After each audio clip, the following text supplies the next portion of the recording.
你月经来哦，你有过情绪有一点起伏就被贴上这个标签吗？没有人真的看到你腹胀、头痛、冷到冒汗，还得要上班，你嘴上说没事，可是心里却在问我还能够撑多久？经痛、白带、子宫肌瘤不只是妇科病，也是身体在抗议长辈灌输女生要能吃苦、要会忍、不能太强的观念。这些长期忍下来的苦，让身体扛不住了。这一集，我想陪你从身体症状看见潜意识模式。当你懂了痛的原因，就能不再用忍的方式撑着，而是开始疗愈自己，拿回属于你的力量。Hello， 我是妮娜，我是一位身心转化疗愈师。我结合多年跨国工作和身心觉察的经验，用身体和觉察带你看见那些藏在生活和情绪里的潜意识习惯。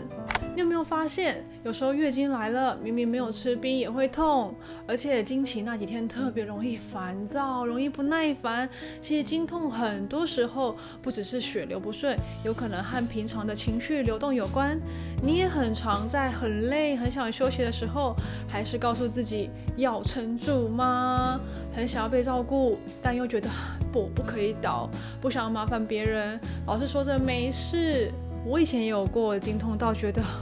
干脆没有子宫就好了，当女生真的好辛苦哦。那种痛更像一种委屈，就是什么都得要靠意志力在撑。这些委屈、生气出不来，就会变成看不见的能量，慢慢堆积在身体里面，变成一种症状。月经前后的头痛、腰酸背痛，到经期间感觉身体很虚弱、子宫收缩的痛，其实是平常我们那些无法收放自如，一直在努力控制好自己，释放那些早就压抑很久的委屈和怒气。这种撑着，有时候不是成年才有的，而是小时候就开始看着妈妈，她身体不舒服，也这样把家事工作都扛起来。她可能一句没关系就带过了，或者她曾经说，要不是因为你，我早就想离开了。这些都让只是小孩的我们很愧疚，是我让妈妈这样的，所以我要帮忙分担。于是养成了无论如何总会为别人牺牲自己的习惯。你以为这是自己的性格，其实这是身体记住了妈妈的硬撑，在我们的身体上变成了经痛里的我再撑一下就好。而这些撑的习惯其实不止在经期，你有没有发现，有时候经期后白带也会变得比较多？很多人以为那是感染，其实白带也在传递着讯息哦。白带就像是我们身体的界限守门员，一边负责保持湿润，让亲密能够发生，一边又守护着私密处环境平衡和安全。当白带变多、变稠、有味道，甚至有一点发痒或是灼热，或是下体发炎的症状的时候，有时也是身体在提醒我们内在的紧绷，或者是情绪压力。小时候你有没有想要买什么，然后就被父母说太贪心？又或是想靠近妈妈的时候，她说一句我很忙，你不要现在来烦我，就让你有种被推开丢下的感觉。各位女生们，你们是不是从小也有被教说不要太主动，要矜持，甚至有欲望可能都是有一种羞脸的事情。而这些想要不敢要的背后，其实是内在藏着渴望连接又害怕靠近的自己。比方说怕别人会怎么看我，害怕自己会不会太烦，会不被爱，不够好的我是不是不可以要，所以隐藏自己的需求来迎合别人的要求。这种想要不敢要的矛盾早就种进了身体里面了。而这份羞愧不是妈妈教的，是外婆传给妈妈，这外婆传给外婆的生存方式。他们那个年代，女人不能太张扬，女人不用太强，终究是要嫁人的。你太强，男生会不喜欢啦。于是只好收敛自己，压低渴望，只为换得别人的认可。这样一代传一代的限制性信念，变成我们现在的观念和累积的身体症状。所以白带异常和下体发炎都是代表我们内在有一个很渴望却得不到的失望和愤怒，就觉得这样子很不好，应该要很羞愧，特别是对妈妈的感受，因为妈妈是从怀胎开始就与我们最亲密接触的人，是我们第一次体会到爱的感觉。所以下体发炎和痛感也是身体在提醒我们，其实我想要被看见，被爱着。当我们开始疗愈自己和母亲的关系和创伤感受后，开始允许自己想要，允许自己靠近，就是在疗愈身体和重新找回自我力量的路上了。而子宫肌瘤、内膜异位或者是巧克力囊肿，其实是更深层的身体讯号哦。子宫是女人的创造之源，不只是孕育生命，也象征着我们的梦想、欲望还有自由。可是，当人生被塞满了各种的应该要懂事、要顾家、要牺牲、要温柔，为了满足社会和家庭对我们好女人的期待，我们的创造力就被困住了，无法向外流动和展现。那些想说却不敢说、想做却不敢做的能量，会一点一滴的累积成身体的重量和压缩身体的空间。你的妈妈、阿嬷，他们也曾有梦、有气、有委屈，但他们只能说没关系，只能笑着撑下去。于是那一份我不能为自己活的信念，就被一代一代的传下来，卡在我们的子宫里面，最后由身体来承接这样的痛苦。我们有权利选择活出新的样子，不再需要用痛去延续他们和我们自己的故事。所以有这些身体状况的时候，除了寻求专业医疗的照顾与追踪之外，同时也可以问问自己，我是不是就太久没有为自己而活了，太久没有好好疼我自己了。在这里，我想要请你也看看，你是怎么样定义当女人的呢？是永远要稳住情绪的那一个，还是要先懂得照顾别人才算懂事的那一个？又或者只能温柔不能太有主见的那一个呢？当我们把自己关进好女儿、好妻子、好妈妈的框架里面的时候，身体就会开始替我们承受。像是经痛就是在说，我也需要被照顾。白带只是在说，我想要，但我害怕；而子宫只是在说，我想要为自己创造。其实这些症状都不只是生理问题，同时也在提醒我们去看看自己对于身为女人的期待和压力有哪些呢？有时候我们太努力想要当好一个够好的人，结果忘了问自己，我舒服吗？我开心吗？当我们愿意诚实的去看、去松开那些一定要温柔、要懂事、要坚强的信念，我们就会发现身体不再需要用痛来帮我们说话。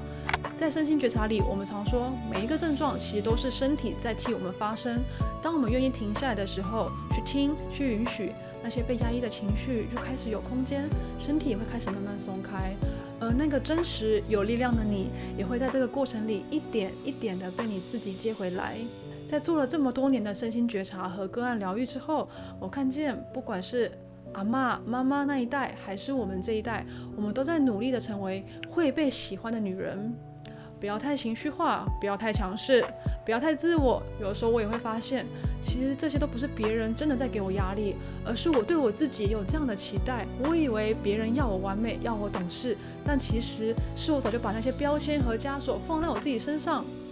做着做着就不自觉地复制了他们的样子，他们的牺牲里藏着控制，想要守住不破裂的关系，还有稳定的家；而我们的控制里面藏着牺牲，不敢放松，委屈了自己，只为了维持表面的和谐。但其实不论是牺牲还是控制，本质都是一样的。我们把力量交给了外界，让别人定义我们该怎么活，能不能被爱，所以我们的情绪才会这么容易的被牵动。别人一句话、一个表情，我们就能够让我们整天都不安。但其实没有人真的夺走我们的力量，我们只是忘了自己也可以有选择。当你愿意慢下来，回头看看这些自我压抑的习惯，你其实就会发现，其实你一直都有权利去决定，这一次我要不要继续让别人定义我。而当你开始把力量收回来，身体就会开始慢慢的松开。你也会发现，丰盛并不是被刻意创造或是观想出来的，而是当我们回到自己，允许自己的真实的那一刻，它就会自然流动，自然显化。当我们慢慢把力量收回来，身体就会开始回应我们。而澳洲花精的高频能量是一个能够陪我们一起听身体说话的能量工具。刚刚我们提到的那些身体讯号，经痛啊、白带、子宫肌瘤等等，都是和身体的第二脉轮有关。这个区域掌管了情绪、关系、孕育和我们的创造力。澳洲花精它的能量很温柔哦，它可以帮我们重新连接身体里面隐藏的情绪感受。所以在你们使用的时候啊，我们可以再把它涂抹在我们的全身，然后把重点呢放在我们的下腹、骨盆或者是私密处。又或者是你觉得很紧绷的地方，那我们双手呢就可以像抚摸小 baby 一样温柔触碰着我们自己，然后慢慢的涂开就可以了，不用刻意的做什么样的动作，只需要静下来感受一下我们自己。我这里是紧的呢，还是松的？皮肤的触感又是什么样子的呢？有没有哪里让你觉得有点不自在，又或者是有一点排斥呢？而这些感觉呢，其实都是身体在说话。当我们用花精的时候，温柔的触碰自己，用那一种我也值得被呵护的方式来对待我们自己，身体它会慢慢的松开，那些卡住闷着的地方也会开始慢慢松动。我自己在使用的时候啊，也会常常发现，当手碰到某个地方的时候，心里会开始浮现一些画面，想起来一些人或者一些没有说出口的话，但其实这些都不是巧合，而是过去那些冻结的情绪开始被松动。如果想要针对性的缓解这些女性专属的身体症状，还有情绪创伤，我推荐你可以试试2号花精，或者是情绪修复花精，或是2种搭配，它们能够温柔的接触那些积压很久的女性情绪，还有帮助我们第二脉轮的能量重新流动起来哦。我们不需要一次就改变什么，而是从每一次的触碰就开始，每一次的呼吸都让我们身体再回来一点点。因为当我们越能够感觉自己，我们就越能够回到那个真实有力量的自己，允许生命的丰盛有正向的创造。有时候身体的痛和症状不是惩罚或者是命中注定的业力，而是一种提醒，邀请我们去听听自己真正需要的是什么，渴望的又是什么，又是什么让我们感到失望与难过呢？也许你会发现，原来身体不是我们的敌人，它只是一直在等着我们愿意重新靠近它，也就是靠近我们自己。当我们越能够感觉自己，面对自己，就越有力量去活出自己想要的样子。因为疗愈不是让痛消失，而是让我们自己不再需要用痛来提醒我们自己。生命真的不用白白受苦，我们也可以允许自己白白好过。你是不是有过类似的妇科症状，或者是身为女性总在硬撑着的委屈还有压抑呢？欢迎在评论区告诉我，哪一个症状就让你有共鸣呢？